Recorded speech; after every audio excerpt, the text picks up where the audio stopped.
इस वीडियो में मैं आपको बताऊंगा कि आप गूगल क्रोम के जो नोटिफिकेशंस है उनको कैसे डिसेबल या कस्टमाइज कर सकते हैं। तो सबसे पहले आपने गूगल क्रोम ओपन कर लेना है।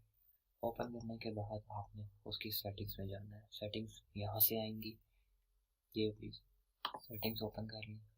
सेटिंग्स ओपन करने के बाद आपने एड्रेस बार में क्लिक करना है। एड्रेस बार पे क्लिक करने के बाद आपने /content लिखना है और इंटर कर देना। आप थोड़ा सा नीचे आएंगे, आपको नोटिफिकेशन मिलेंगे। आप नोटिफिकेशंस पे क्लिक करें। यहाँ पे आपको सारे ब्लॉक और अलाउ के नोटिफिकेशंस मिल जाएंगे। आप इसको यहाँ से चाहें तो अलाउ, एडिट, रिमूव कर सकते हैं और यहाँ से आप परमानेंट सारे नोटिफिकेशंस को ब्लॉक कर सकते हैं। Thank you for watching. Like करें और सब्सक्राइब